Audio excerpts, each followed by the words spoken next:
नमस्कार, आप सभी का मेरा नाम गौरव मिश्रा है और आप देख रहे हैं न्यूज स्ट्रीट का डिजिटल प्लेटफॉर्म। मिडिल ईस्ट में तनाव कम करने की अमेरिका की कोशिश फिलहाल कामयाब होते नहीं दिख रही है। गाजा में सीज फायर का अमेरिका प्रस्ताव हमास ने ठुकरा दिया है।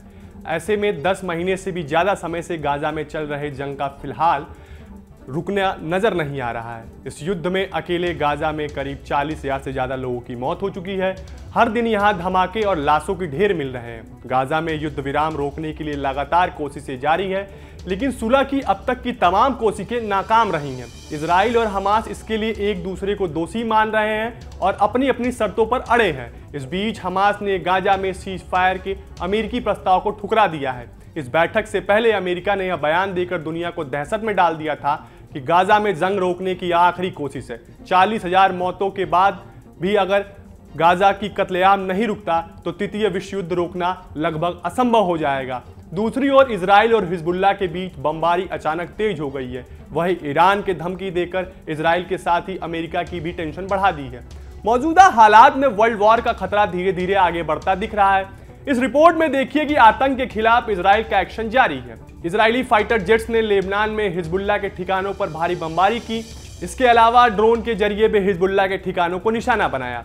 इजराइल ने लेबनान की पूर्वी बेका घाटी में हिजबुल्लाह हथियार डिपो को टारगेट किया। इस हमले में 8 लोग घायल हो गए। अचानक हुई बमबारी की वजह से आतंकियों को भी संभलने का मौका नहीं मिला। हमला इतना सटीक था कि हथियार डिपो पूरी तरह तबाह हो गया। हिजबुल्लाह बार बार इजराइल को हमले की धमकी दे रहा है, इसलिए इजराइल ने एक्शन लिया और हिजबुल्लाह के हिला दिया। आईडीएफ के उत्तरी लेबनान के साथ दक्षिणी लेबनान के कनून में भी ड्रोन हमला किया। इसमें हिजबुल्लाह का एक आतंकी ढेर हो गया। इजराइल के हमले में आतंकी हुसैन सुलेमान की मौत हो गई। बताया जाता है कि सुलेमान हिजबुल्लाह की रॉकेट और मिसाइल यूनिट का एक अहम सदस्य था। हिजबुल्लाह के खिलाफ इजराइल का एयर स्ट्राइक जारी है। आने वाले दिनों में आतंकियों के कई और ठिकानों पर अटैक होने की उम्मीद है। हिजबुल्लाह भी रुक रुक कर आईडीएफ के ठिकानों को निशाना बना रहा है, जिससे लेबनान सीमा पर तनाव बना हुआ है। एक आंकड़ों के मुताबिक 7 अक्टूबर 2023 से अब तक आईडीएफ के हमले में लेबनान के लगभग 622 लोग मारे गए हैं, जिनमें 416 हिजबुल्लाह के आतंकी थे। हिजबुल्लाह के अलावा इजराइल की सेना हमास के आतंकियों को भी लगातार निशाना बना रही है। आईडीएफ ने गाजा पट्टी में 2 स्कूलों और एक अस्पताल पर हमला किया। आईडीएफ का दावा है कि यहां हमास के आतंकियों ने अपना रॉकेट लॉन्चिंग पैड बनाया था। आईडीएफ की स्ट्राइक में हमास के कई हथियार नष्ट हो गए। आईडीएफ ने खान यूनिस से भी हमास के हथियार तबाह किए। ड्रोन अटैक के जरिए करीब 1.5 किलोमीटर लंबी सुरंग को निशाना बनाया गया। इसी सुरंग में दर्जनों रॉकेट लॉन्चर और कई एंटी टैंक मिसाइल रखी थी। खुफिया जानकारी मिलने के बाद आईडीएफ ने ये सभी हथियार बर्बाद कर दिए।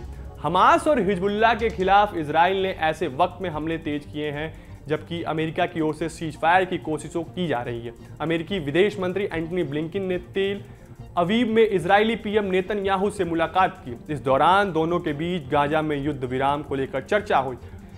अमेरिकी विदेशी मंत्री एंटनी ब्लिंकन ने दावा किया कि इजराइल ने गाजा में संघर्ष विराम का प्रस्ताव स्वीकार कर लिया है। ब्लिंकन ने हमास से भी सीज फायर पर सहमति जताने के लिए कहा।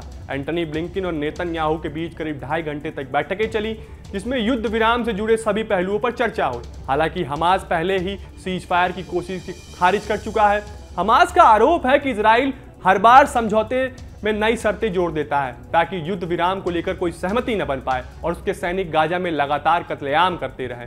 नए युद्ध विराम समझौते पर हमास ने कहा कि युद्ध विराम समझौते के परिणाम स्वरूप गाजा पर इजराइल का युद्ध अस्थायी रूप से समाप्त होना चाहिए। साथ ही हमास ने अमेरिका पर भी आरोप लगाया है। हमास का कहना है कि अमेरिका संशोधित समझौते का प्रस्ताव देकर इजराइल को नरसंहार जारी रखने के लिए समय दे रहा है। ऐसे आरोप प्रत्यारोप के बीच हमास और इजराइल के जंग खत्म होने के आसार फिलहाल नजर नहीं आ रहे हैं। इन सब के बीच ईरान ने एक बार फिर इजराइल पर हमले की धमकी दी है। ईरानी विदेशी मंत्रालय का कहना है कि हमास और इजराइल के बीच युद्ध विराम पर सहमति बन भी जाती तो भी वह जवाबी कार्रवाई से पीछे नहीं हटेगा। ईरान का साफ कहना है कि वो इस्माइल हानिया की हत्या का बदला जरूर लेगा।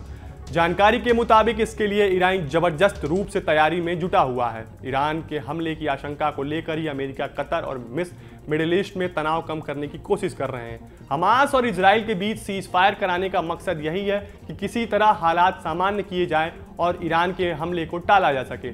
मगर ईरान का रुख बताता है कि ये सब इतना आसान नहीं है, यानी मिडिल ईस्ट में कभी भी भीषण जंग छिड़ सकती है।